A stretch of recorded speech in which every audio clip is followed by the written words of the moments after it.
ketua apa ya? Ketua Paralegal Jateng dan DIY. Ibu Sekartibu Jateng dan DIY. Juga tidak lupa saya sampaikan terima kasih juga kepada Pendeta Kris Yuda, Ketua Perwil Surakarta ya, yang ada di samping saya sekarang. Terima kasih. Juga terima kasih untuk ibu-ibu pengurus WBI Korda Jateng dan DIY semuanya atas dukungannya. Terima kasih Sejateng dan DIY, terima kasih juga, dan juga kepada Ibu Desitri Pospitori, Ibu Ketua Korda Kalimantan Barat.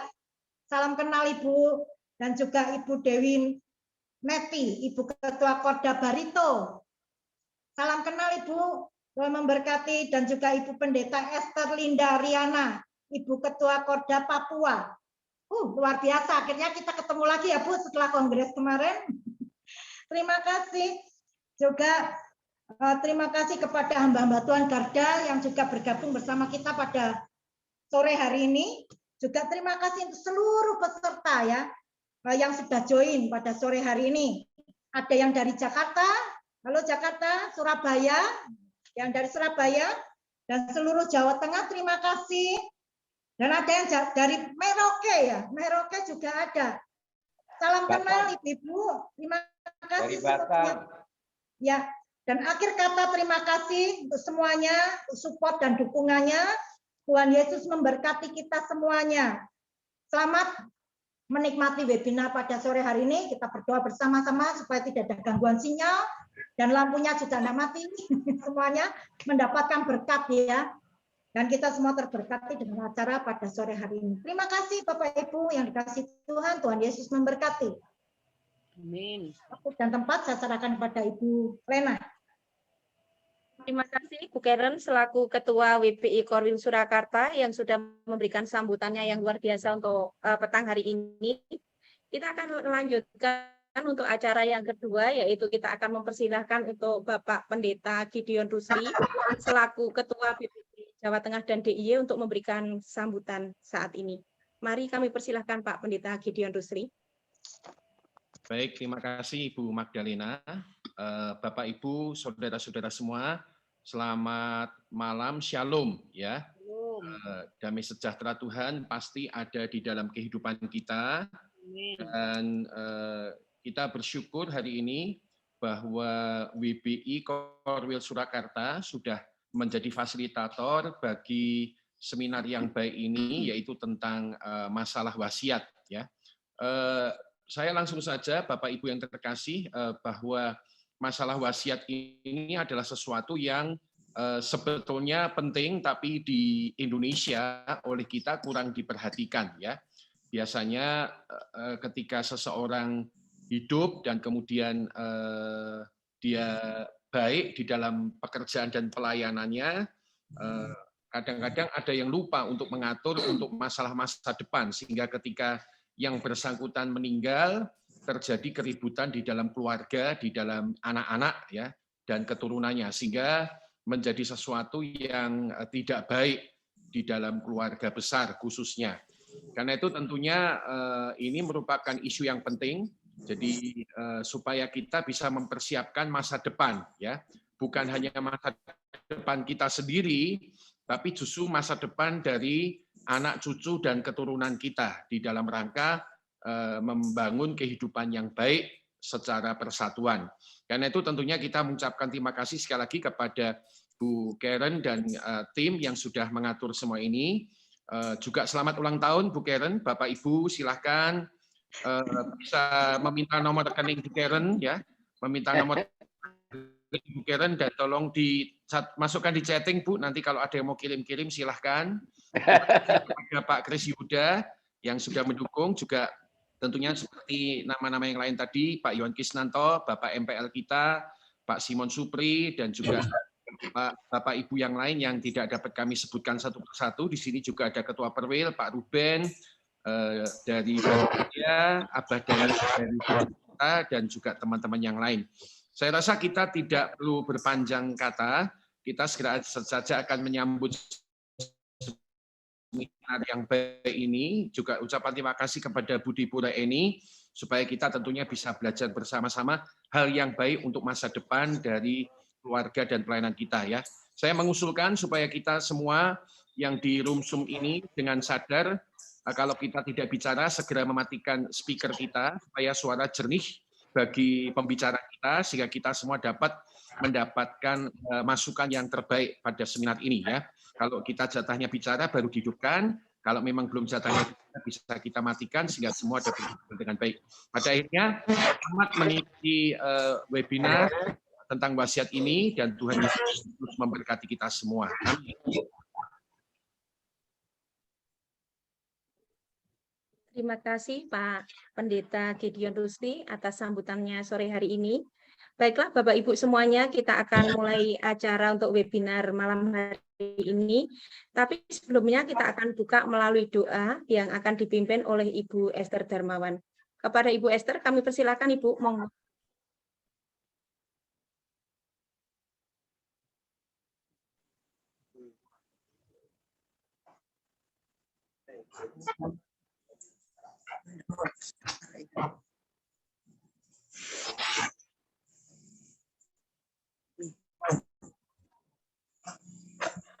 Mic-nya dibuka, Bu Esther. Bu Esther, mic-nya tolong dibuka.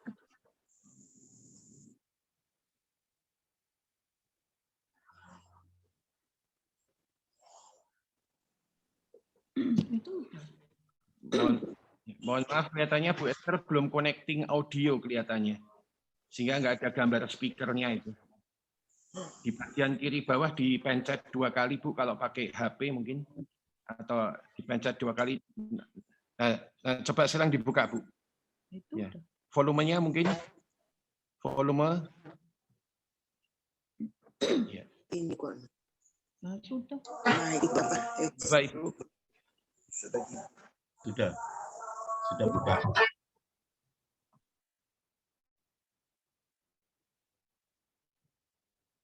Coba lagi Bu Esther. Bu Esther coba.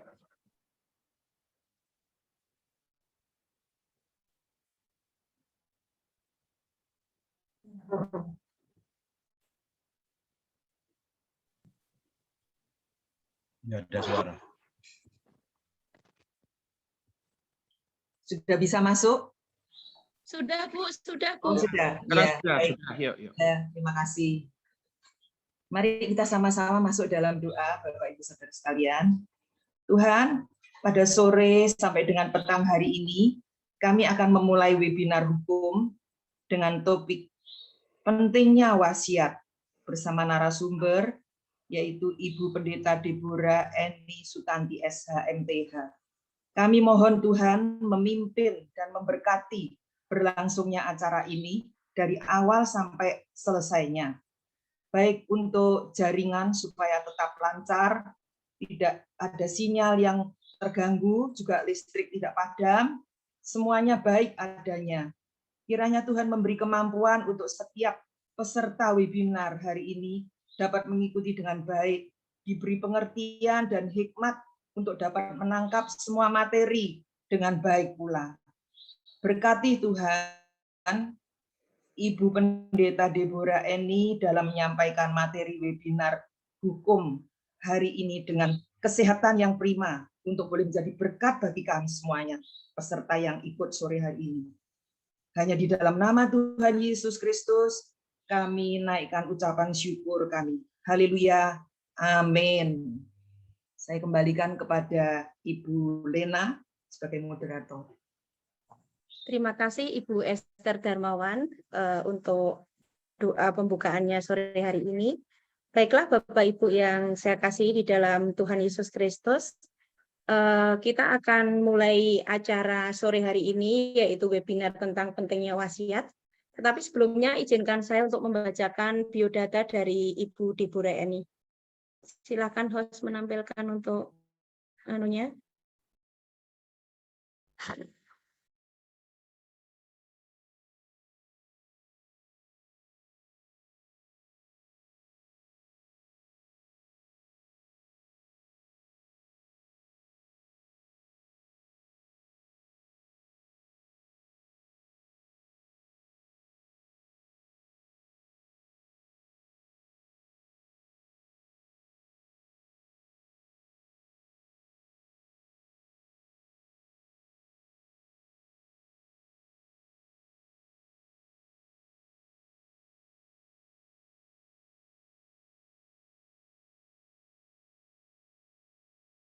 Ya, silahkan Ibu Mahdalena. Nggonku mau no disetel ki nggonku lho. Lagi nggonku. Kok enggak ya? Mau iso nggon mau. Gone mau enak. Wes iso. Urat, Bro. Bu Lina, dipersilahkan. Bu Magdalena, mic-nya dibuka. Iya, mungkin. sebentar Pak. Tadi gangguan Pak sinyalnya. Oke. Sudah kedengaran semuanya ya? Oke, puji Tuhan. Iya, saya akan membacakan dari narasumber kita, yaitu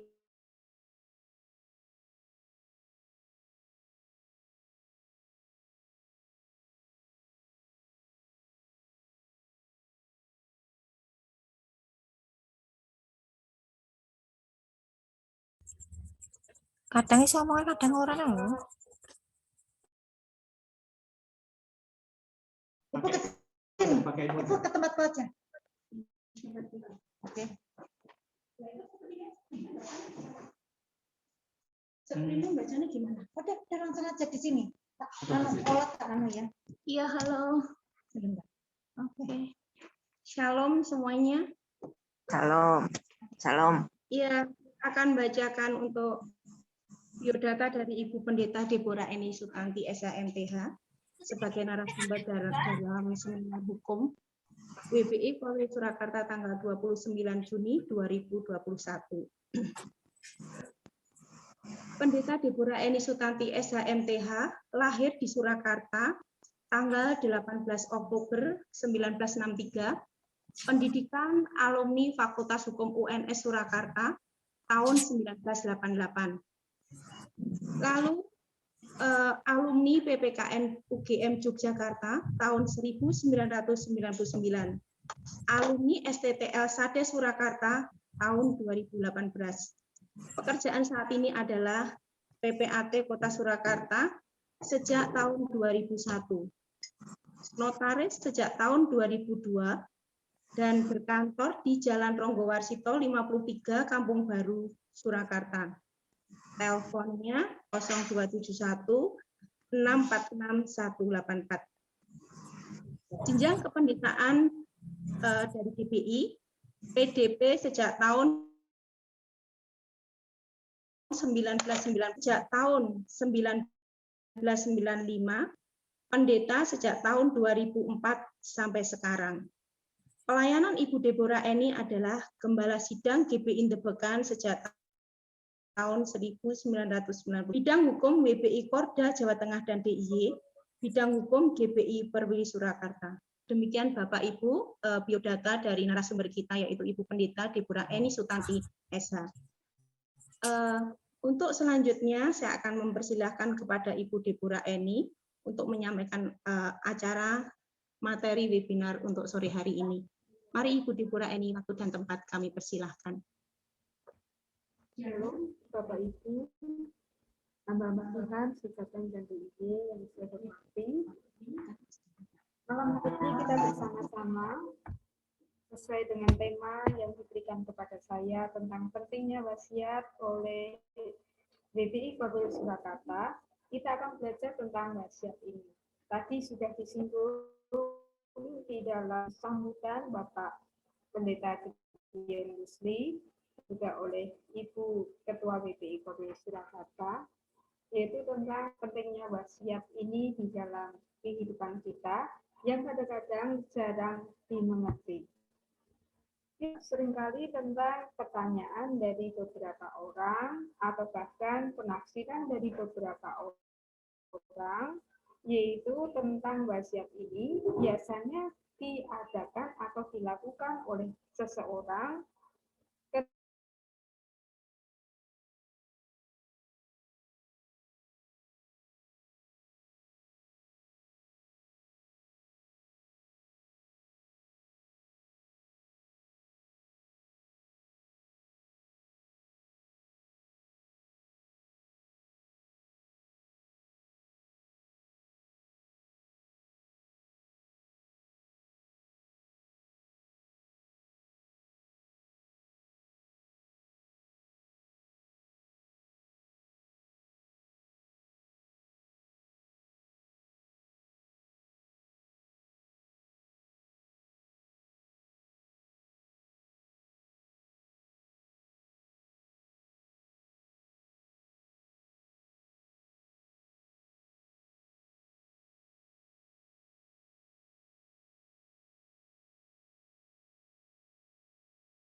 selama pembuat paspor itu masih hidup.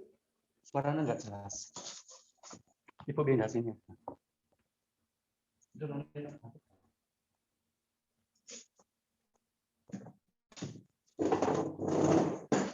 Kemudian kita belajar tentang sistem pewarisan di Indonesia. Sistem pewarisan di Indonesia itu ada 3. Yang pertama adalah pewarisan menurut hukum KUH Perdata atau yang biasa disebut BW. Dan yang kedua adalah hukum waris adat, dan yang ketiga adalah hukum waris Islam. Nah, di sini kita belajar tentang hukum waris KUH Perdata, hukum waris adat maupun hukum waris Islam ini perbedaannya adalah tentang besarnya warisan yang akan diterima oleh seseorang, maupun juga selain itu adalah cara dari pembuatan keterangan ahli waris itu sendiri. Nah, saudara sekalian, tentang cara pembuatan keterangan ahli waris ini untuk BW atau hukum waris menurut KUH Perdata, ahli waris akan mendatangi langsung ke notaris. Sementara untuk hukum waris adat, ahli waris akan datang ke lurah dan camat untuk mendapatkan keterangan ahli waris ini. Kemudian untuk hukum waris Islam, mereka akan pergi ke pengadilan agama untuk mendapatkan fatwa waris. Nah, dari 3-tiganya ini akhirnya menuju ke BPN untuk membalik nama daripada sertifikat itu. Bapak Ibu sekalian, untuk kali ini tentunya untuk hukum waris Islam saya batasi, tidak akan saya bicarakan, dan yang kita akan bicarakan adalah yang biasa dilakukan untuk orang-orang yang percaya kepada Yesus, orang Kristiani, yaitu hukum waris menurut KUH Perdata dan hukum waris adat. Nah, kita akan belajar di sini tentang unsur pewarisan, itu ada 3, yaitu yang namanya pewaris adalah orang yang telah meninggal dunia atau orang yang diduga meninggal dunia dan mewariskan harta warisannya. Kemudian yang dinamakan ahli waris adalah orang yang berhak atas harta warisan. Ahli waris haruslah masih hidup.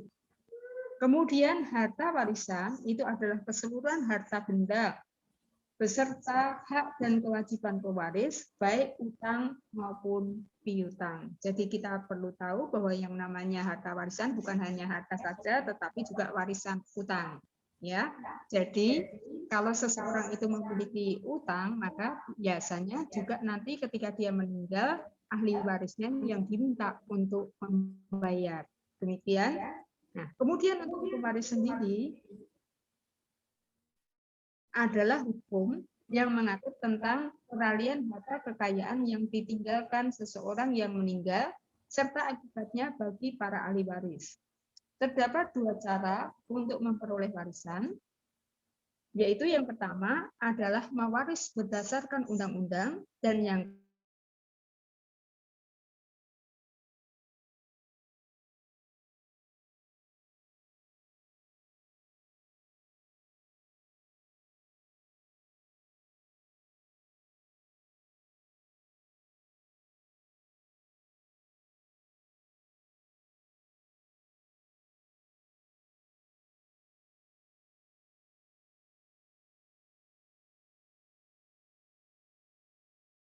adalah milik.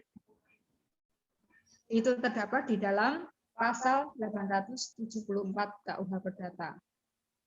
Adapun harta warisan itu dapat berupa harta gono gini, harta gono, atau juga harta gini. Seringkali saya menemukan atau banyak klien yang bertanya, ketika ada seseorang meninggal, siapa ahli warisnya? Apakah istri atau suami yang hidup lebih lama dengan anak-anak atau hanya anak-anak? Maka jawabannya adalah pada harta warisan ini sebetulnya harta gono gini, harta gono atau harta gini. Kalau harta gono gini tentunya ahli warisnya adalah suami atau istri yang hidup lebih lama dan anak-anak.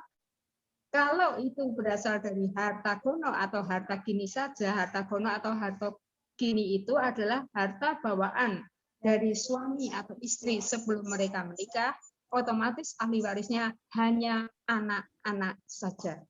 Nah, sekarang kita akan menginjak tentang ahli waris. Pada dasarnya yang berhak menjadi ahli waris itu adalah orang yang mempunyai hubungan darah dengan pewaris serta istri atau suami pewaris yang masih hidup. Ketika pewaris meninggal dunia, dan itu diatur dalam pasal 832 KUH Perdata. Dalam pasal ini kita belajar bagaimana yang berhak menjadi ahli waris ialah keluarga saudara, baik yang sah menurut undang-undang maupun yang di luar perkawinan, dan suami atau istri yang hidup terlama menurut peraturan berikut ini. Jadi, Bapak Ibu, tentunya kalau orang yang melakukan hal-hal yang di luar seperti yang diharapkan, artinya mereka itu melakukan hubungan sampai mempunyai anak, maka anak itu pun adalah ahli waris. Ya, apalagi kita juga mengenal yang namanya anak yang diakui. Itu kita perlu belajar dan kita juga harus menyadari bahwa mereka pun adalah ahli waris. Bila keluarga saudara dan suami atau istri yang hidup terlama tidak ada, maka semua harta peninggalan menjadi milik negara yang wajib melunasi utang-utang orang yang meninggal tersebut sejauh harga harta peninggalan mencukupi untuk itu. Kita kemudian menginjak adalah tentang ada 4 golongan ahli waris. Ada 4 golongan menurut pasal 852 KUH Perdata. Golongan pertama adalah suami atau istri yang hidup terlama dan anak atau keturunannya, jadi ke bawah. Kemudian golongan yang kedua adalah orang tua dan saudara kandung pewaris. Golongan ketiga adalah keluarga dalam garis lurus ke atas sesudah bapak dan ibu pewaris. Dan golongan keempat adalah paman bibi pewaris, baik dari pihak bapak maupun dari pihak ibu. Keturunan paman dan bibi sampai derajat ke-6 dihitung dari pewaris. Saudara dari kakek dan nenek beserta keturunannya sampai derajat ke-6 dihitung dari pewaris. Nah, kita akan melihat gambar dari golongan-golongan ini. Jadi kita umpamakan ada seorang ibu yang namanya Ibu Lala, ya, dia menikah dengan Pak Petrus, mempunyai 4 orang anak, ya. Nah, 4 orang anak inilah yang disebut golongan ke-1, ya. Kalau seterusnya ke bawah itu adalah golongan ke-1, cucu dan sebagainya. Ya, jadi ketika Ibu Lala meninggal, maka yang pertama-tama menjadi ahli waris adalah keempat orang ini. Begitu ya. Nah, tentunya kalau dalam perkawinan mereka tidak dikarunia anak, siapa ahli warisnya? Ke atas, yaitu ke orang tua. Begitu ya. Jadi orang tuanya adalah Pak Musa dan Bu Sipora. Ini cuma contoh saja, saya kasihkan nama, ya. Nah, kemudian kalau sampai kedua orang tuanya sudah meninggal, siapa yang akan menjadi ahli warisnya? Adalah saudara-saudara dari pewaris, yaitu adalah dalam hal ini saya umpamakan punya anak 1 yang namanya Andri. Begitu ya. Kemudian seandainya tidak mempunyai saudara, lalu ke siapa? Ke atas, ke paman bibi, yaitu ke Ibu Esther dan seterusnya. Ini sebagai gambaran saja. Jadi kita bisa memperkirakan siapa ahli waris kita. Kalau kita punya anak, nggak masalah anak kita. Kalau kita nggak punya anak dalam perkawinan, siapa? Pasti akan jatuh ke orang tua kita, ya. Nah, kalau orang tua kita nggak punya, pasti akan ke saudara-saudara kita, begitu ya. Nah, sekarang masalahnya kalau kita ini dipinjami nama oleh sebuah organisasi. Lalu siapa yang akan menjadi ahli warisnya? Kita akan melihat dalam hal ini. Sekarang bagaimana bisa langsung diorganisasi? Itu masalahnya yang perlu kita pelajari pada malam hari ini. Karena kalau tidak, pasti akan turun ke ahli waris ini terlebih dahulu. Demikian. Nah, kemudian saya sampaikan adalah cara memperoleh warisan. Untuk memperoleh warisan ini ada dua hal. Yang pertama adalah ahli waris menurut ketentuan undang-undang atau yang biasa disebut ab intestato atau ab intestat, yaitu ahli waris yang telah diatur dalam undang-undang yang tadi sudah saya sebutkan golongan-golongan tadi untuk mendapatkan bagian dari warisan karena hubungan kekeluargaan atau hubungan darah dengan pewaris. Yang kedua adalah testamen atau wasiat, yaitu ahli waris yang mendapat bagian dari warisan karena ditunjuk atau ditetapkan dalam suatu surat wasiat yang ditinggalkan oleh pewaris.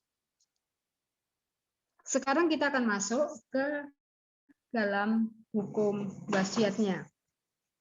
Definisi tentang wasiat itu terdapat di dalam pasal 875 KUH Perdata, yaitu mengatakan surat wasiat atau testamen adalah sebuah akte berisi pernyataan seseorang tentang apa yang dikehendakinya terjadi setelah ia meninggal yang dapat dicabut kembali olehnya.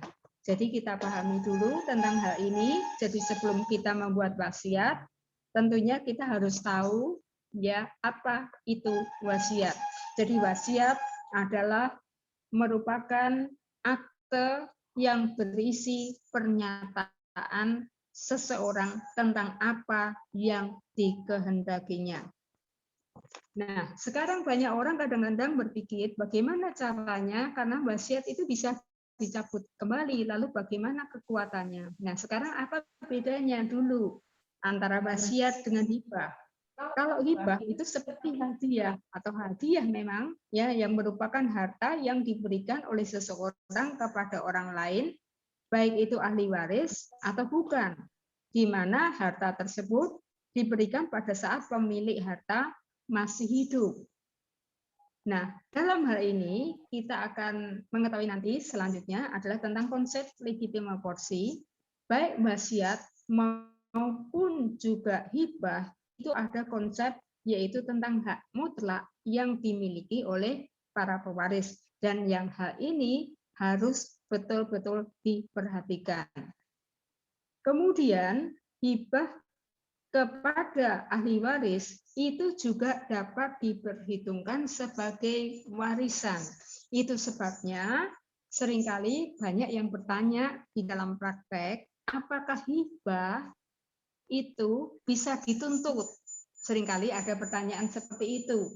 Jawabannya bisa, ya, kalau melanggar legitima porsi. Sekarang kita melangkah terlebih dahulu sebelum kita bicarakan tentang legitima porsi adalah tentang apa yang diwasiatkan. Yang diwasiatkan pertama-tama adalah benda, yaitu dapat berupa benda itu sendiri ataupun manfaatnya, baik itu bergerak ataupun tidak bergerak. Ya, kemudian siapa penerima wasiat? Yaitu bisa berupa orang.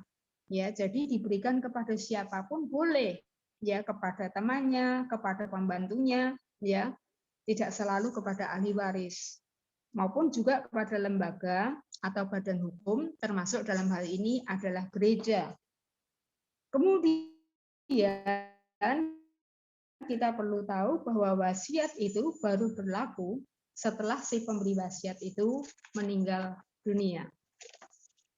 Kemudian kita akan belajar terlebih dahulu tentang bentuk wasiat.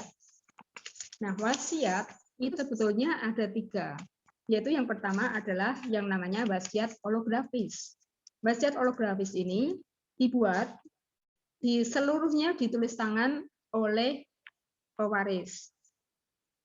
Nah, kemudian surat wasiat ini harus kemudian disimpan kepada notaris. Jadi Bapak Ibu kalau mau membuat wasiat holografis juga boleh ya ditulis tangan sendiri, tapi harus disimpan kepada notaris, bukan dititipkan ke gembala atau dititipkan kepada pengurus gereja atau kepada teman yang dia percaya. Itu tidak bisa, harus ke notaris karena nanti akan dibuatkan ya berita acaranya, ya. Begitu. Kemudian kita bisa melihat yang kedua adalah wasiat umum atau yang biasa testamen. Nah, ini yang seringkali dijumpai adalah surat wasiat yang dibuat di hadapan notaris dengan dihadiri oleh 2 orang saksi, ya. Kemudian yang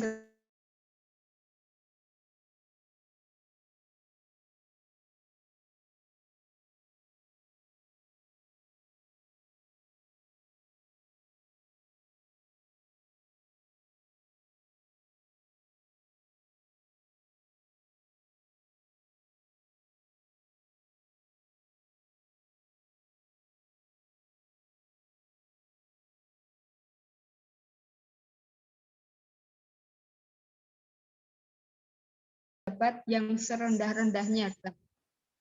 Pejabat yang terdekat dari perwira itu siapa? Itu dilindungi berdasarkan pasal 949 KUH Perdata.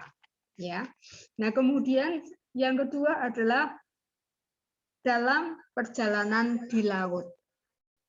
Ketika seseorang itu melakukan perjalanan di laut dan dia merasa keadaannya nggak nyaman dan ingin membuat wasiat, boleh melakukannya. Di depan siapa? Di depan nahkoda atau mualim, ya. Kalau nggak ada, ya orang yang berpangkat di bawahnya itu. Dan itu berlaku sebagai wasiat, tapi dengan catatan, kalau sampai dia pulang dengan selamat, tetap wasiat yang dia tulis harus diserahkan kepada notaris. Begitu ya.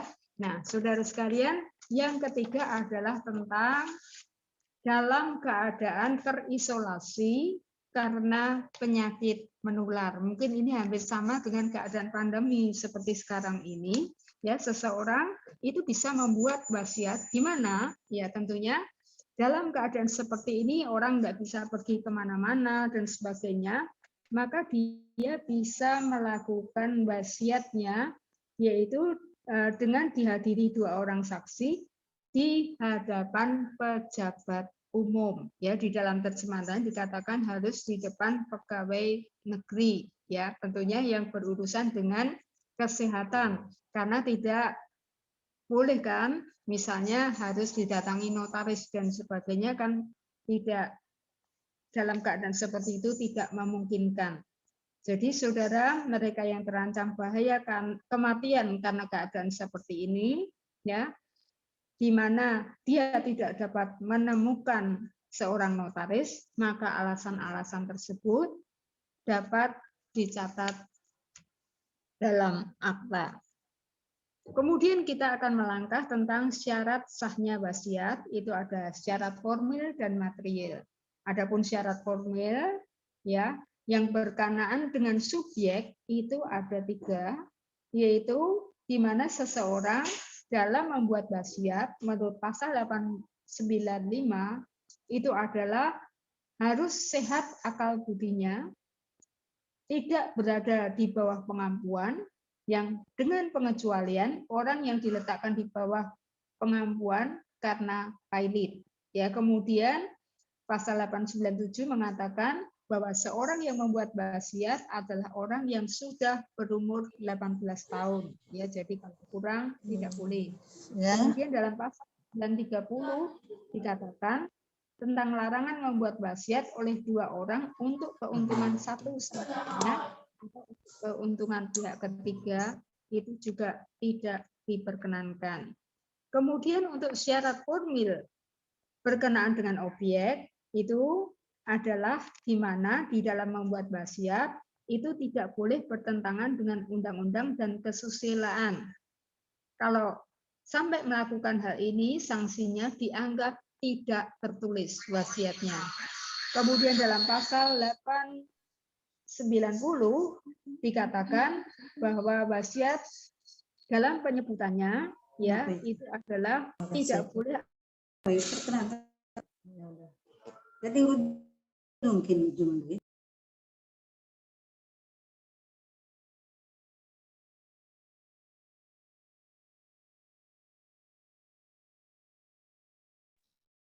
Mikrofon termute.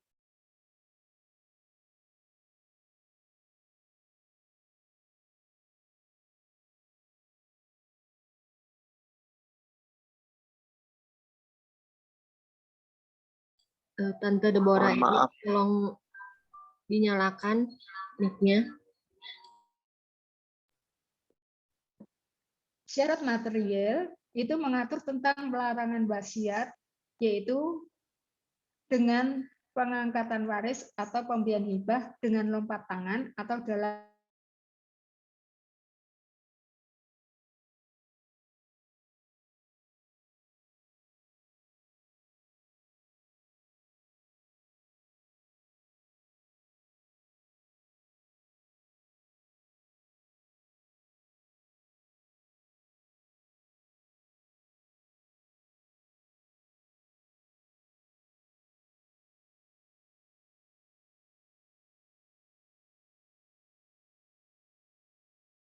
hak mutlak dari waris ini, yaitu harus diberikan kepada waris, baik dari garis lurus menurut ketentuan undang-undang terhadap mana si yang meninggal tak diperbolehkan untuk menetapkan sesuatu, baik selaku pemberi, antara yang masih hidup, maupun selaku wasiat.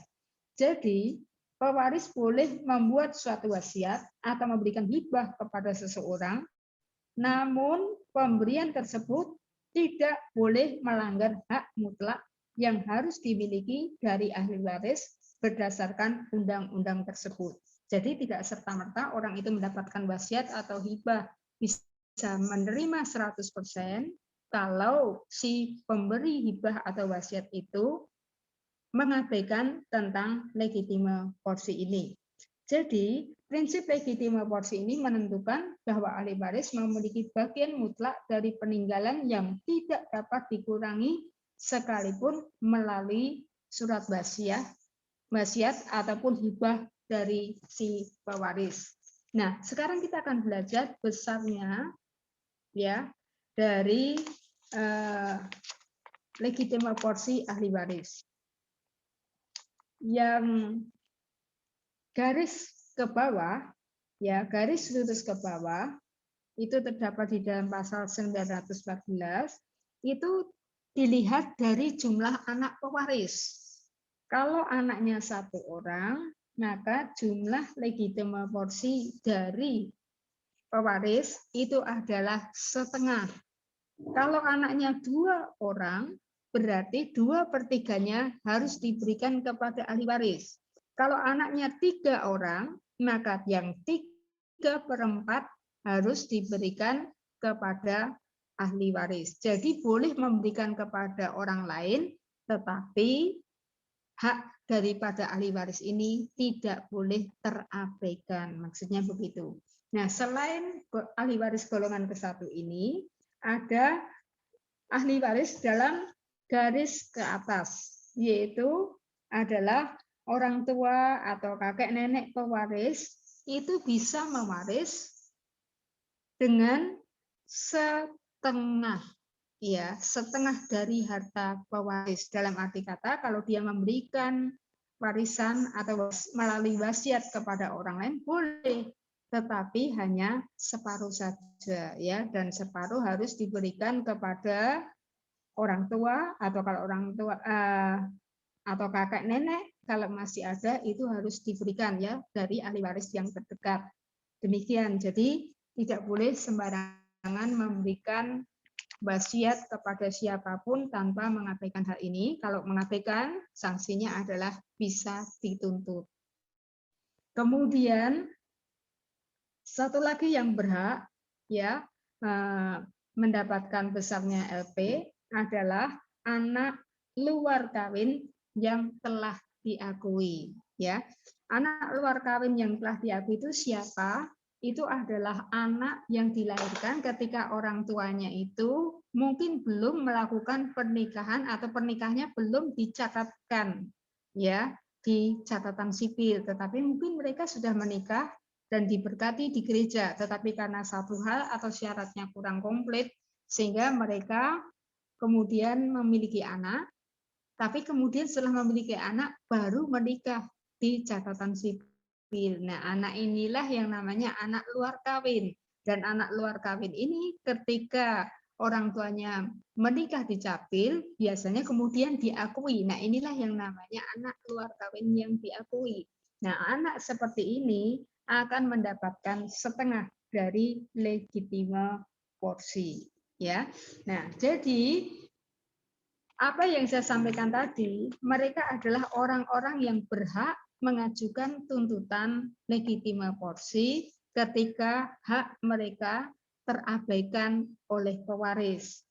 Nah, yang dapat mengajukan tuntutan LP ini, yang pertama adalah orang yang merupakan keluarga sedarah dalam garis lurus ke atas dan ke bawah. Mereka itulah yang disebut legitimaris, yang tadi saya sudah singgung di depan.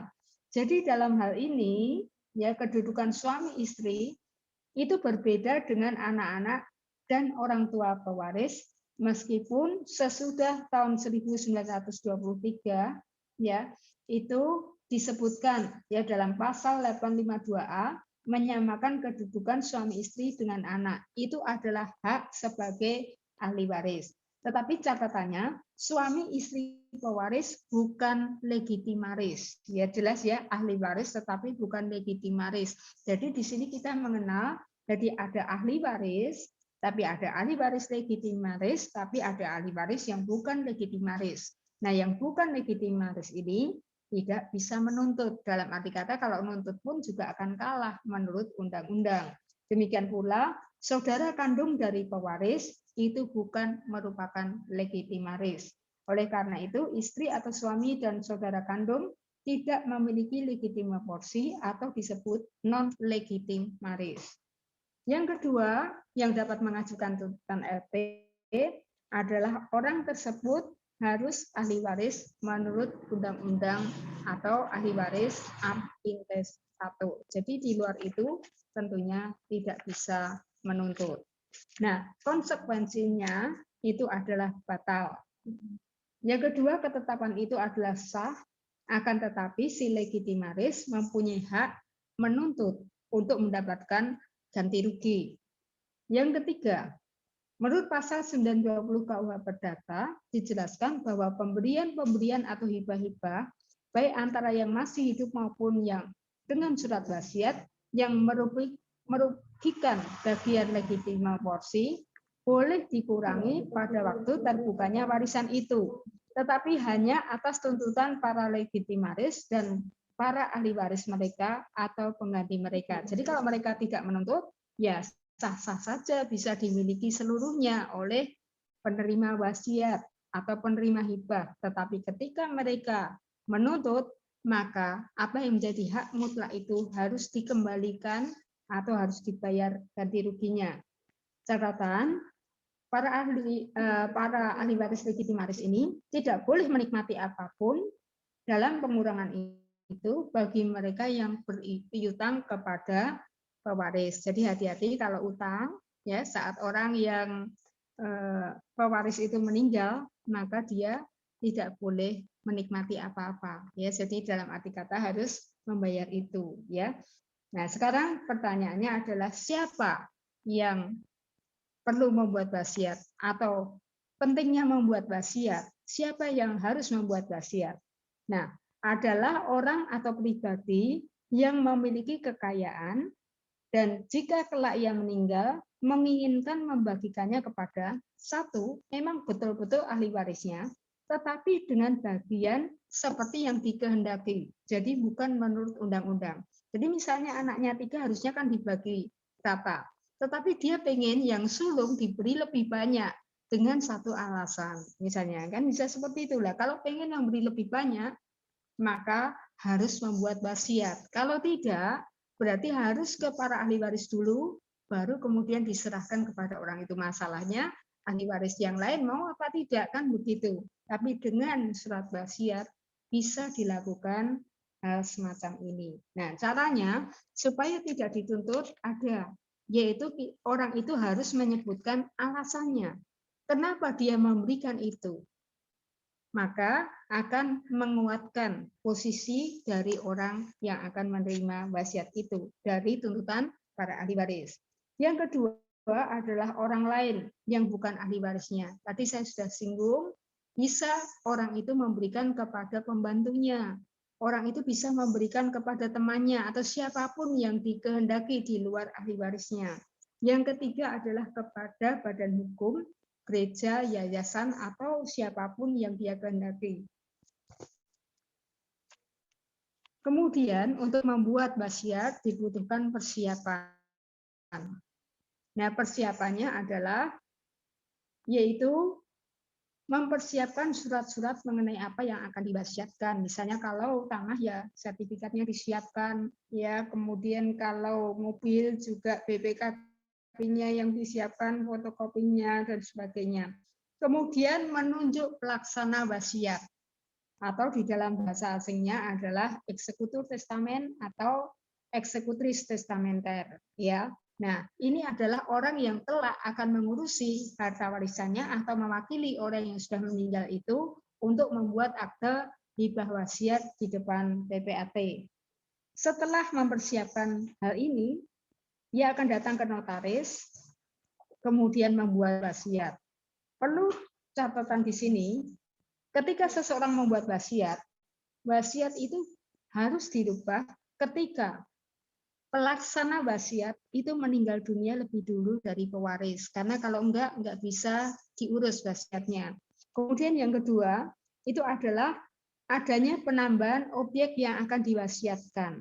Ya, dalam hal ini objek sebelumnya harus tetap dicantumkan karena wasiat sebelumnya otomatis batal dengan dibuatnya wasiat yang baru. Jadi tahu maksudnya begini. Jadi kalau ada seseorang membuat wasiat dengan satu tujuan adalah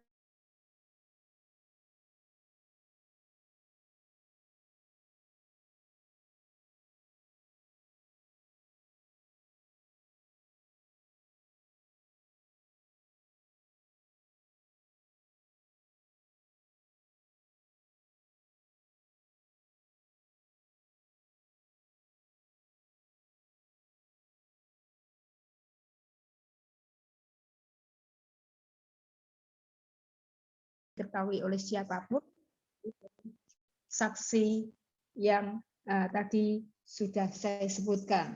Selanjutnya, pasal 939 KUH Perdata menyatakan, jadi dengan kata-kata yang jelas, notaris harus menulis atau menyuruh menulis kehendak si yang mewariskan, sebagaimana hal ini dalam pokoknya yang dituturkan.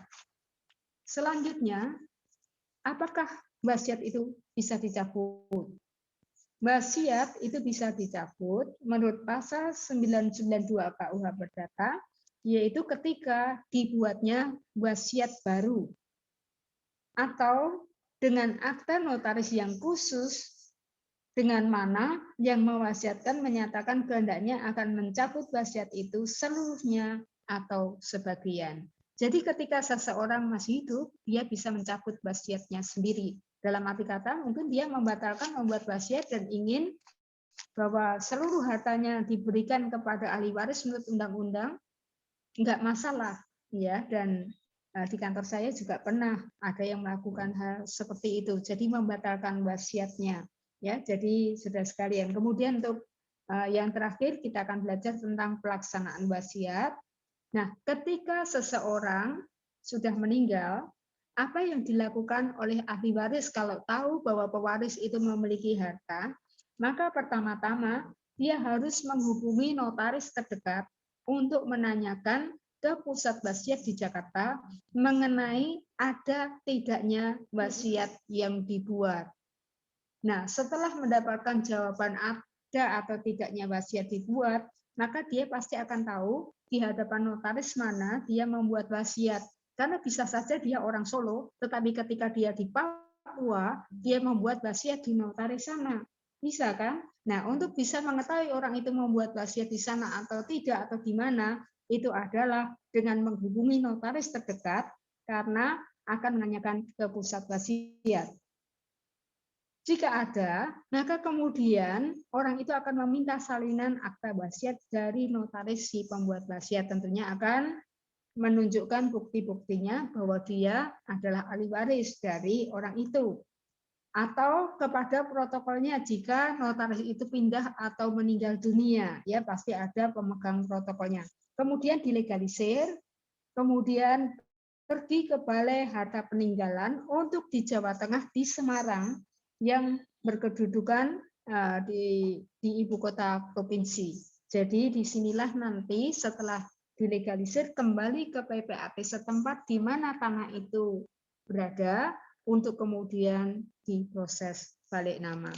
Nah, dalam hal ini jadi saya bisa menyimpulkan tentang masalah wasiat ini, yaitu bagaimana Bapak Ibu sekalian, kita boleh membuat wasiat, kita boleh menghibahkan, tetapi harus memperhatikan yaitu hak legitimasi porsi dari para ahli waris. Itu kalau harta pribadi kita. Nah, bagaimana kalau kita dipinjam nama oleh organisasi atau gereja, ya? Makanya kalau saya boleh menyarankan, seberapa memungkinkan, biarlah kalau kita memiliki tanah atau bangunan memang betul-betul itu milik gereja, ya dibalik nama saja ke atas nama gereja. Ya, apalagi kalau gereja Bethel Indonesia, ya begitu mudah untuk bisa membalik nama ke atas nama gereja. Kalau yayasan ya dibalik nama saja ke yayasan. Cuman kalau ke yayasan kendalanya itu adalah status sertifikat akan berubah menjadi hak guna bangunan, kecuali yayasan itu sudah diizinkan untuk memiliki status tanah hak milik. Karena di Solo ada yayasan keagamaan yang sudah memiliki status hak milik, itu enggak masalah, ya. Kemudian kita harus memperhatikan kalau nama kita dipinjam oleh gereja, maka yang terjadi kita harus mengatakan kepada ahli waris kita. Kita harus terbuka kepada pasangan ataupun juga kepada anak-anak kita bahwa tanah di daerah ini adalah milik gereja. Nah, caranya bagaimana? Selain terbuka berkata-kata, buatlah akte yang namanya pernyataan hak yang sebenarnya. Walaupun ini sebetulnya tidak ada kekuatan dalam arti kata hanya dengan akte ini saja tidak bisa, yaitu seseorang itu mengubah atau membalik nama sertifikat di depan PPAT. Nah, setelah ada pernyataan ini, setidaknya secara moral para ahli waris itu mengakui bahwa itu adalah milik daripada gereja. Nah, setelah ada hal ini ditindaklanjuti, ya ini yang jarang dan seringkali tidak dilakukan adalah dengan membuat wasiat. Kenapa harus membuat wasiat? Ketika seseorang itu meninggal, kalau membuat wasiat maka bisa langsung ke PPAT, jadi balik namanya langsung ke yang dituju. Nah, kalau para ahli warisnya itu sudah setuju, kan tidak masalah. Itu sebabnya kalau seseorang itu datang ke notaris atau membuat akte hibah dan sebagainya, notaris tidak akan mengatakan ya tentang legitimasi porsi karena akan membuat orang itu cemas, malah khawatir ya dan bingung. Tetapi yang dilakukan notaris adalah kalau membuat hibah harus persetujuan anak-anaknya, harus dengan persetujuan ahli warisnya, kan begitu, saudara ya. Karena dengan membuat persetujuan tadi, otomatis orang tidak akan menuntut. Itu yang saya sampaikan kepada Bapak Ibu sekalian. Waktu dan tempat saya serahkan kepada Ibu Lena. Terima kasih Bu Deborah Eni atas pemaparan materinya. Ternyata di chat ini sudah banyak yang antri untuk bertanya ya Bu ya. Ini akan saya bacakan.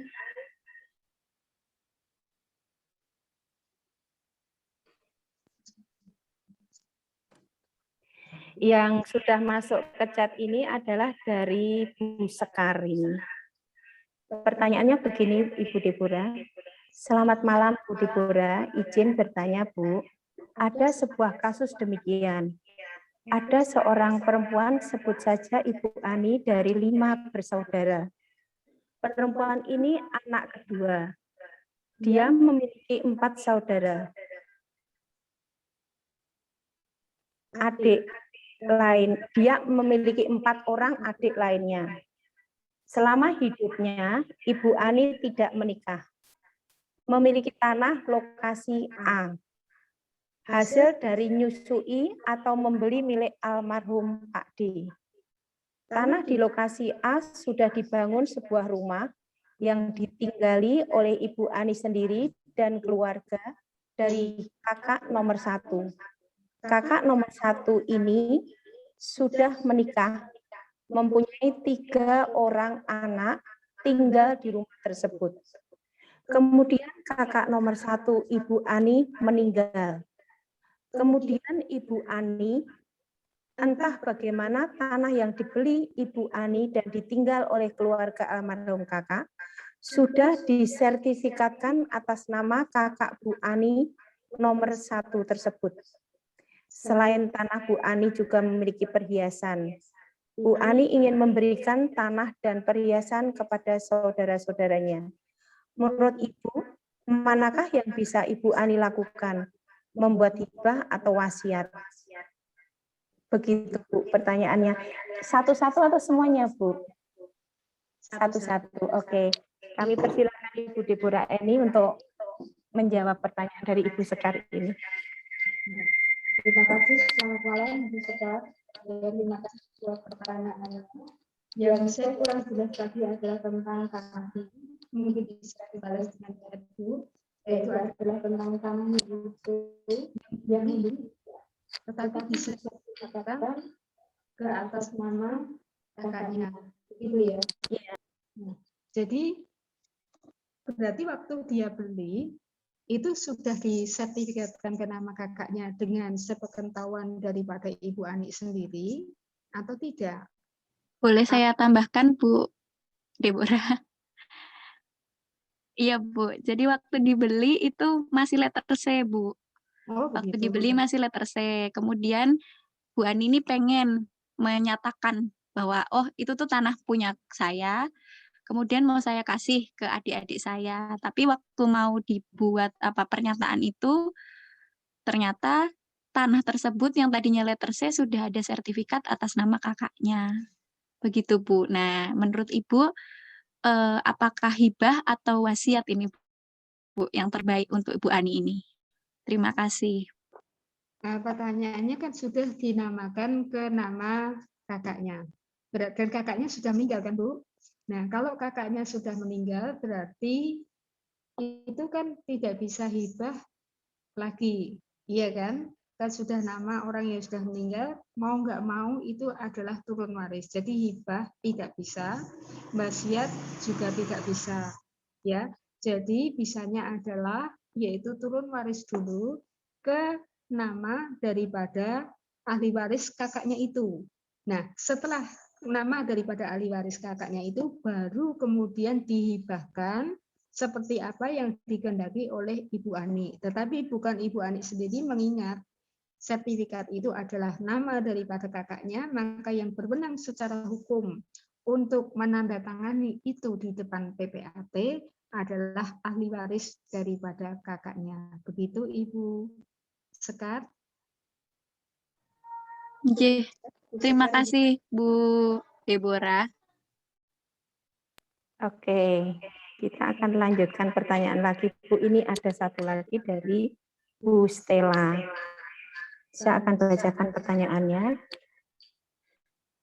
Sebelumnya minta maaf ya Ibu-Ibu, mungkin tidak semua pertanyaan bisa terjawab di sini. Bapak Ibu bisa melanjutkan untuk bertanya melalui chat di grup WA yang kita sudah buat itu. Nanti Ibu Deborah Eni akan menjawab melalui chat itu.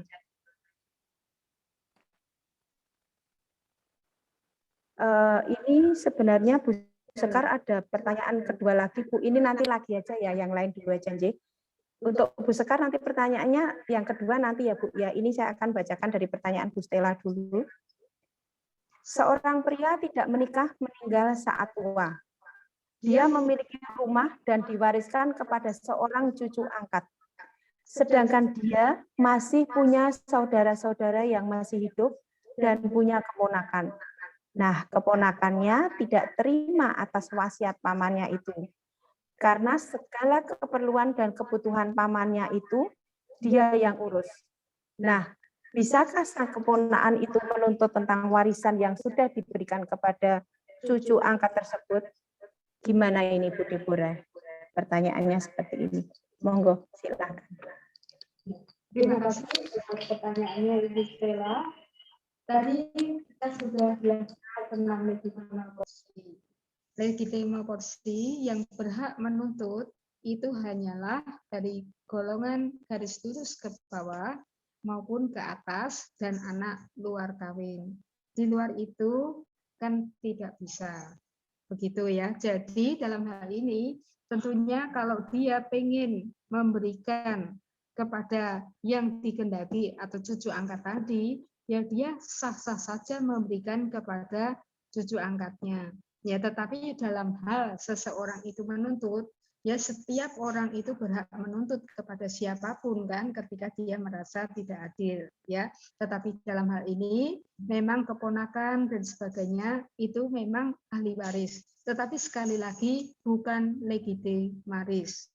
Ya, jadi yang bisa atau pasti dikabulkan itu adalah ahli waris legitimaris. Ya, sementara ahli waris yang bukan itu boleh menuntut, tetapi tidak ada bagian seperti yang disebutkan di dalam pasal KUH Perdata tentang hak waris mutlak tadi, Bu. Begitu ya.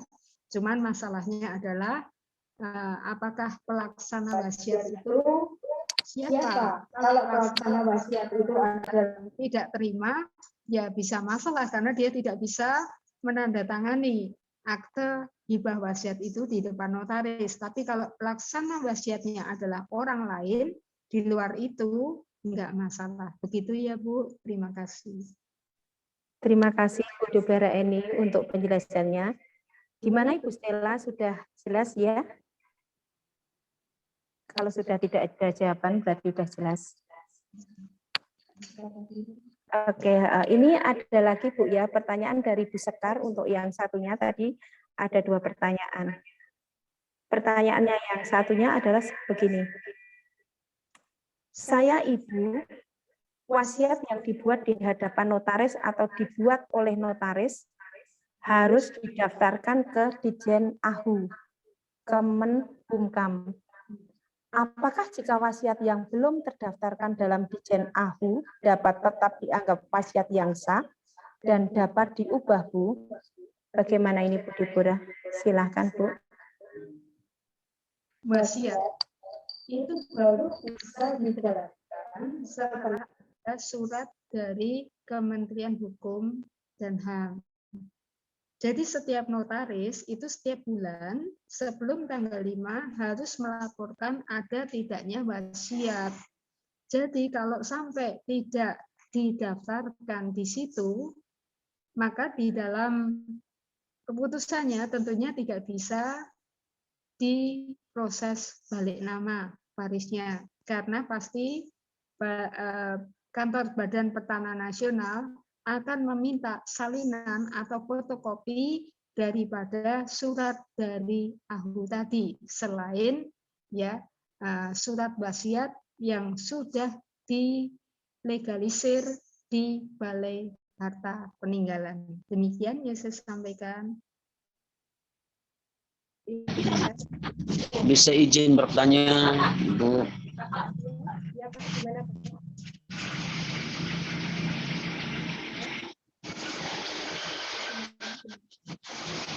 Halo.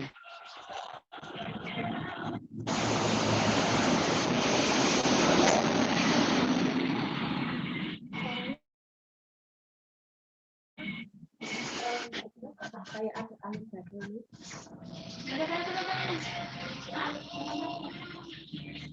Apa dicat di anu aja Pak, dicat ini Pak, dicat di anu aja di pentingnya wasiat juga bisa Pak. Bisa. Nanti akan saya bacakan. Bu, ini masih ada pertanyaan lagi Bu, satu dari Ibu Desi.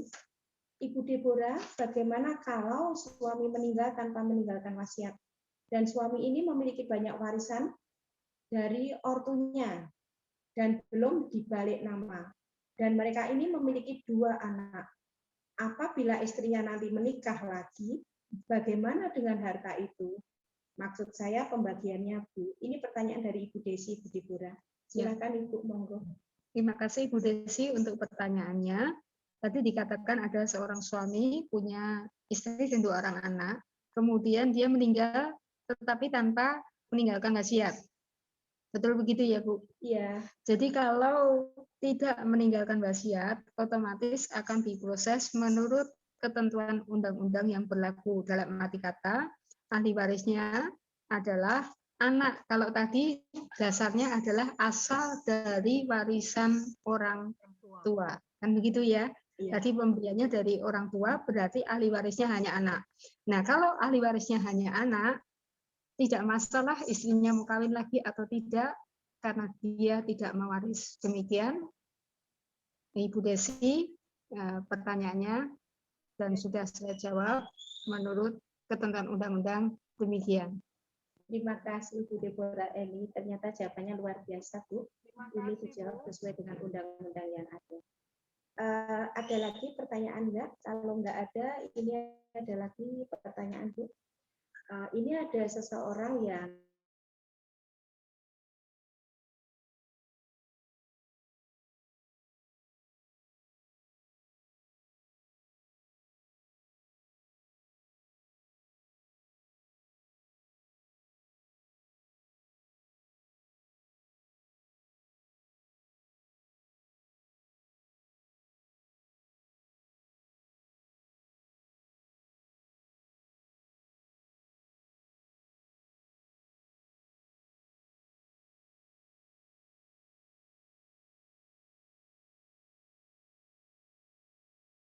tadi Pak, monggo Pak.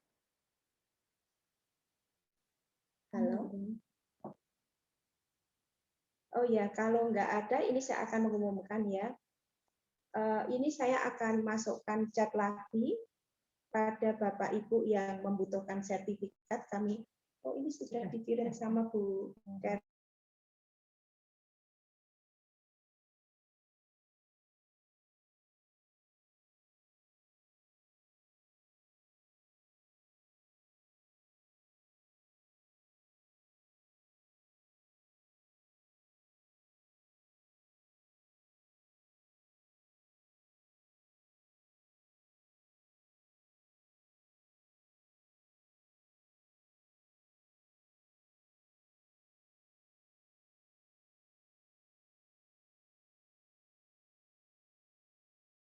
Kasus ini mungkin di internal gereja. Saya contohkan, saya lah pernah melayani di salah satu gereja dan kita sekian lama terus dapat tanah dan ada surat hibahnya. Surat hibahnya judulnya surat pengalihan hak. Nah, pihak pertama memberi pihak pertama sebagai pemilik, pihak kedua sebagai penerima saya. Contoh bagi saya. Isi surat itu bunyinya untuk pembangunan gedung gereja, tidak disebutkan nama gerejanya. Nah, setelah terjadi persoalan masalah, si pendeta ini beralih ke organisasi lain. Nah, yang jadi pertanyaan saya, status surat hibah itu apakah ikut ke pendeta atau tetap ke organisasi awal? Itu saja sih. Makasih. Terima kasih Pak untuk pertanyaannya. Jadi memang kalau itu tidak dilakukan, sebaiknya ditanyakan kepada pemberi hibah. Apakah itu diberikan kepada gereja atau kepada pendeta itu? Jadi maksudnya bukan pendeta secara pribadi, tetapi pendeta yang mengembalakan. Jadi kalau memang diberikan kepada gereja saat itu, nah gereja karena gereja A, berarti itu adalah hak daripada gereja A. Tetapi kalau si pemberi tadinya memang dengan satu tujuan, memang menujunya kepada pendeta itu, tentunya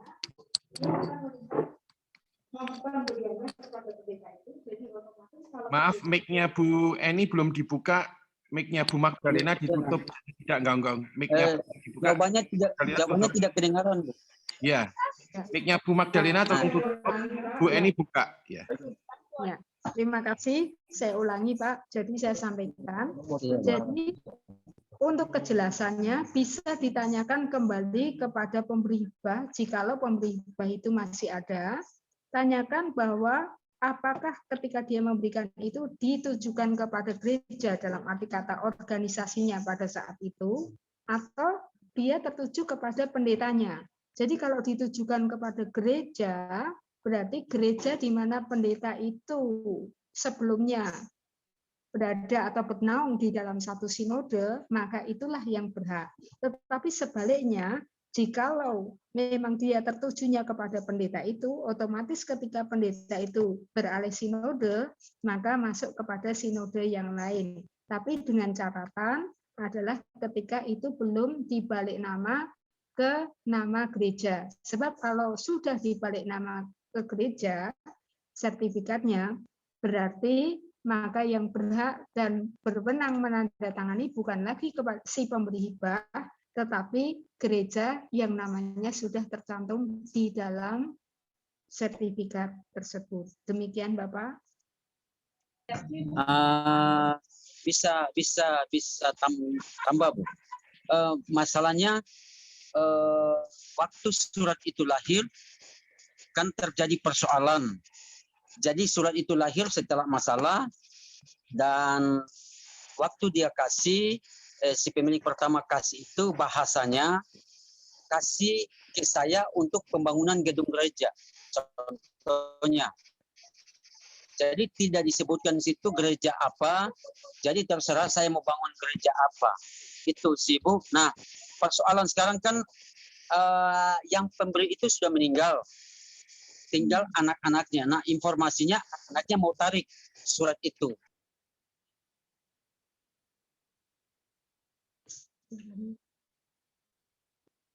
Ya, terima kasih, Pak. Jadi kalau memang pemberi sudah tidak ada, berarti kan Bapak tidak bisa bertanya kepada orang yang sudah tidak ada. Jadi keputusan ada di tangan Bapak, apalagi sebutannya hanya untuk pembangunan gereja. Jadi tidak menyebutkan denominasi gereja. Berarti Bapak tinggal memutuskan jadi dari gereja mana Bapak sekarang bernaung, disitulah ya Bapak melakukannya untuk gereja tersebut. Demikian Bapak. Terima kasih, Bu.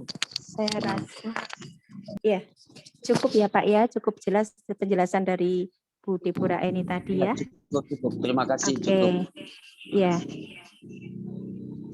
Saya rasa cukup ya Bu, Pak, untuk webinar sore hari ini. Kita akan masuk ke session foto bersama ya. Tolong untuk kamera semua diaktifkan. Dan kita Maaf Bu Magdalena, kelihatannya ada yang present Pak Abraham Suratman dari Cilacap itu kalau mau tanya. Oh gitu. Oke, baik Pak. Baik Pak Gideon Rusli, saya lihatnya di chat. Kok nggak ada ya? Atau mungkin Bapak bisa langsung, Bu. Pak. Oh, raise hand. Ya. Oke. Baik, Bapak silakan Bapak. Pak Ratman.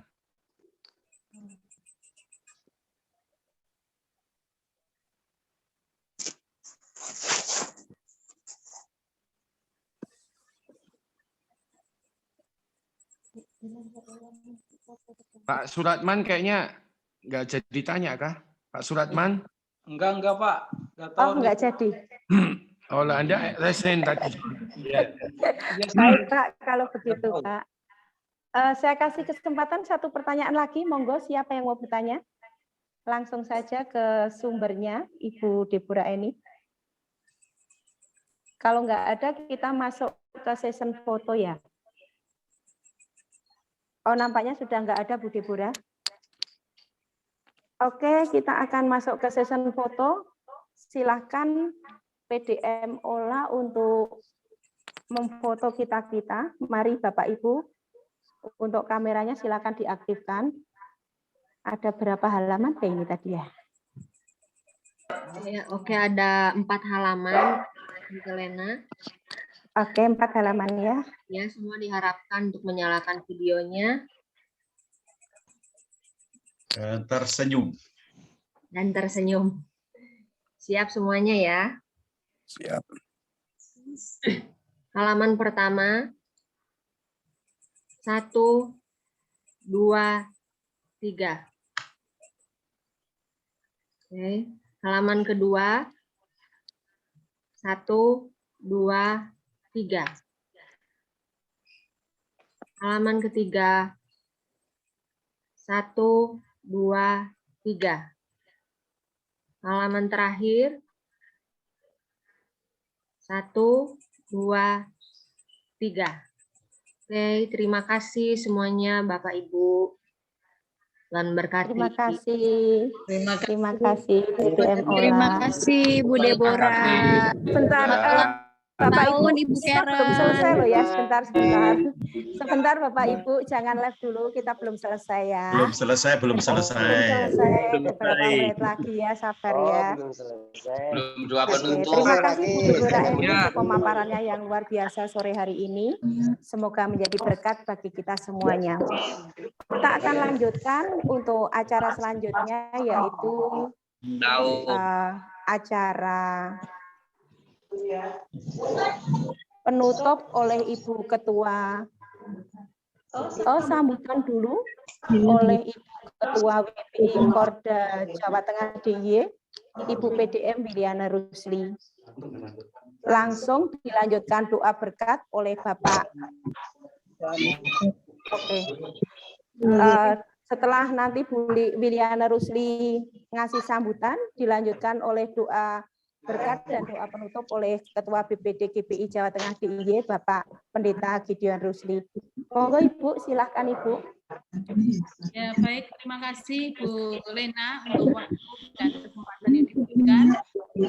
1 menit saja mungkin saya akan bicara mari kita bersyukur bersama ya untuk kesempatan yang baik sore hari ini. Walaupun sinyal naik turun, tapi lumayan ya, suara juga sempat hilang, timbul tenggelam, jadi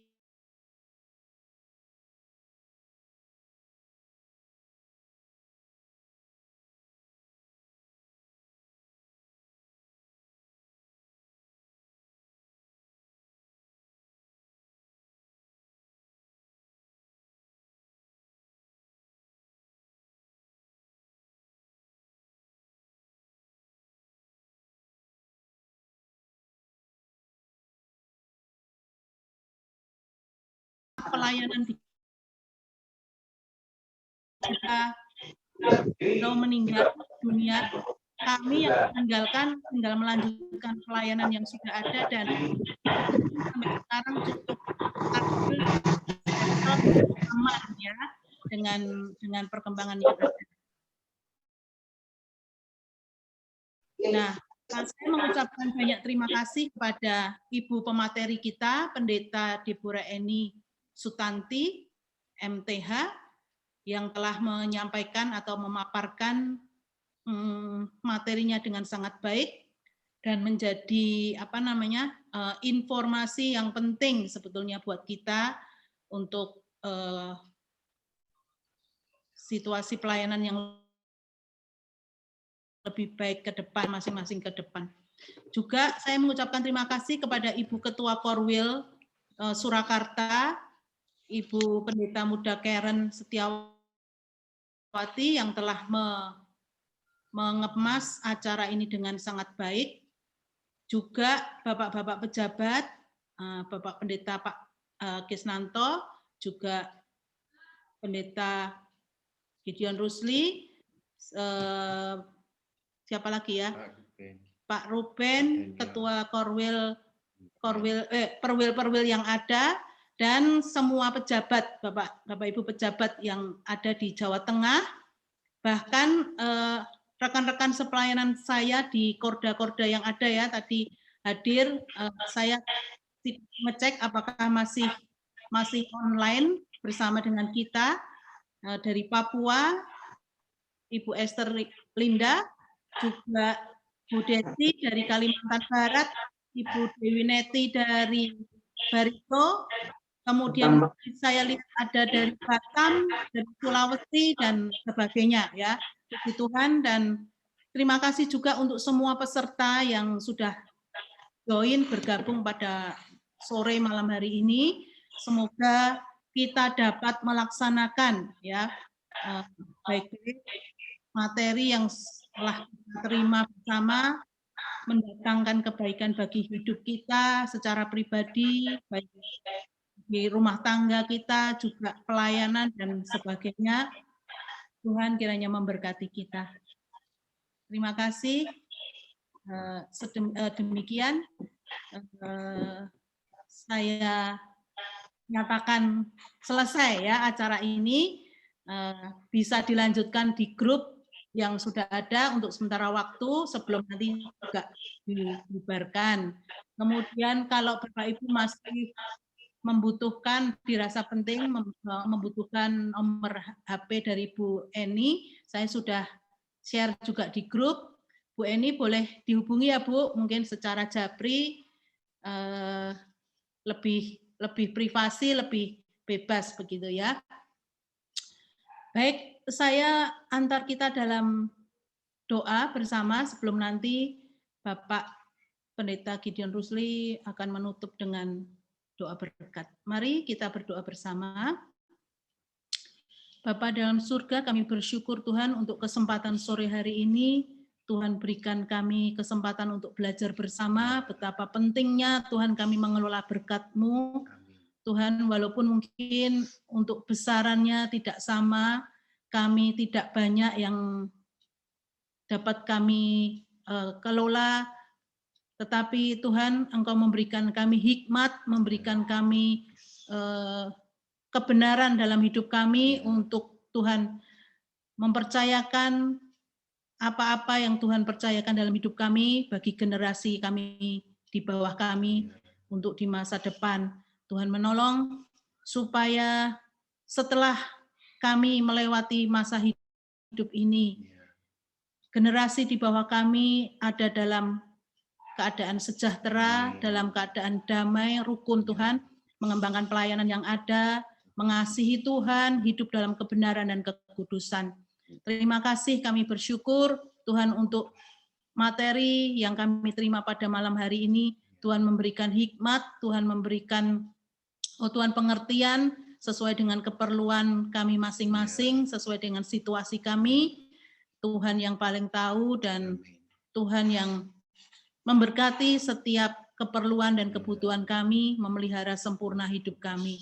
Terima kasih Tuhan, pada malam hari ini kami mengingat Tuhan, bangsa dan negara kami, Tuhan yang beberapa waktu ini Tuhan ada dalam zona merah, biar Tuhan terus berperkara bagi bangsa dan negara kami, bagi kota-kota di mana kami tinggal, bahkan di daerah-daerah, di kampung-kampung Tuhan kami tinggal. Tuhan, biar kasih-Mu, kuasa-Mu menjamah Tuhan bangsa dan negara kami, memulihkan Tuhan dari Tuhan virus corona Tuhan yang terus naik turun Tuhan, melanda negeri ini Tuhan. Kami mohon Tuhan pernyataan kuasa-Mu sehingga Tuhan melalui peristiwa ini dalam kesusahan, dalam setiap pergumulan kami boleh melihat campur tangan dan pertolongan Tuhan. Engkau memberikan penghiburan kepada mereka yang kehilangan orang-orang yang dikasihi, juga yang sedang isolasi mandiri, biar Tuhan memberikan kekuatan dan pemulihan kembali sehat sehingga dapat beraktivitas seperti sedia kala dalam kebaikan dan kemurahan-Mu.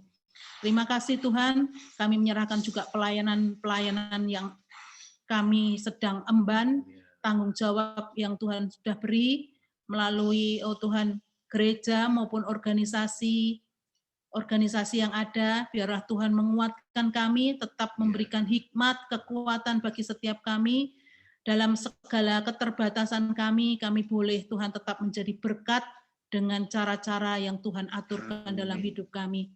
Terima kasih kalau kami sebentar mau mengakhiri Tuhan acara meeting Zoom pada sore hari ini Tuhan, dalam webinar hukum Tuhan, biar Engkau dan kebaikan-Mu Tuhan nyata atas hidup kami selalu.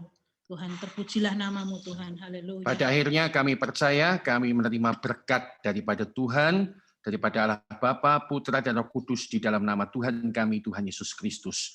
Haleluya Tuhan. Amin. Amin, amin, amin. Amin. Terima kasih Pak Gideon Rusli, Bu Liana.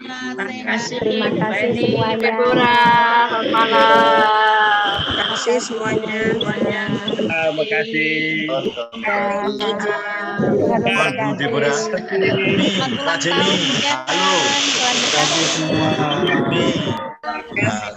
Maluku Utara. Happy birthday, yang berulang tahun. Selamat datang Maluku Utara. Yes. Terima kasih Papua. Selamat datang. Pak Kris, makasih Pak Kris. Nama saya ganti, Pak. Terima kasih Abah. Terima kasih Pak Kris. Terima kasih sama-sama. Mohon izin. Pak Yosi.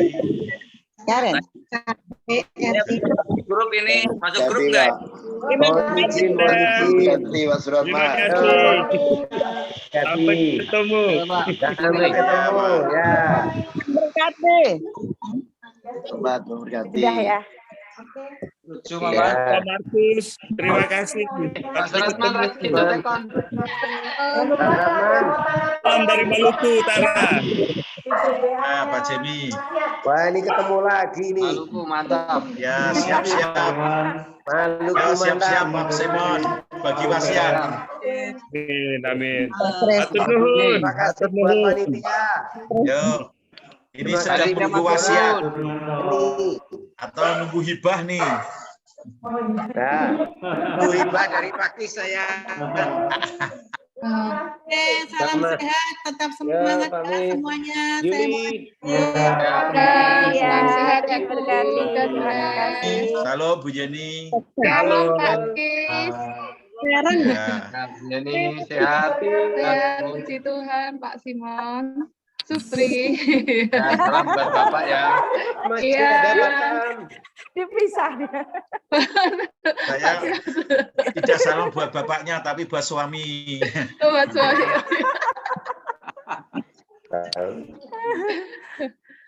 Di Ruben, halo.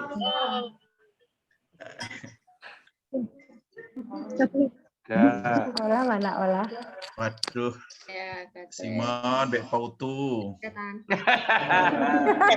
Butuhnya langsung gendong.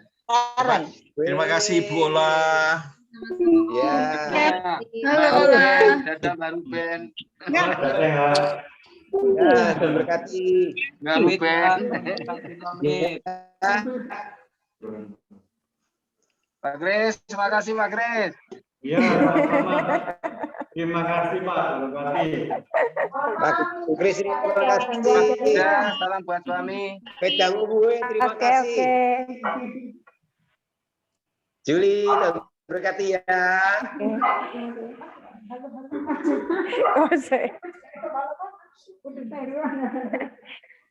Tuhan berkati Juli. Senang lihat Bu Magda ya, sukacita terus Bu Magda. Terima kasih Pak. Tapi saya enggak mungkin senyum sendiri ya Pak. Ini kan ada Bu Karen, ada Bu Deborah, ada Pak Kris, kan bisa senyum-senyum ini. Iya. Pak dokternya mana? Ya? Pak dokternya mana? Tadi ikut tadi. Ini di klinik ini Pak. Oh. Tadi ikut kok. Masuk juga ini tadi. Oh gitu ya. Iya. Selamat malam. Malam. Terima kasih Bapak. Terima kasih semuanya. Malam. Tuhan berkati. Amin. Terima kasih. Ya, ya baik Pak. Tuhan berkati.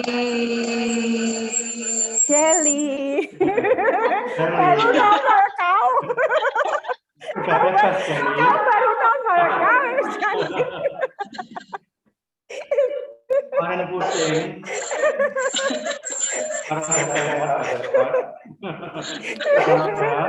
Udah selesai sehat ya, Jerry.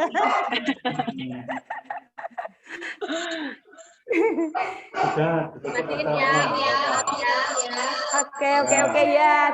Terima kasih. Udah mau dikeluarkan sama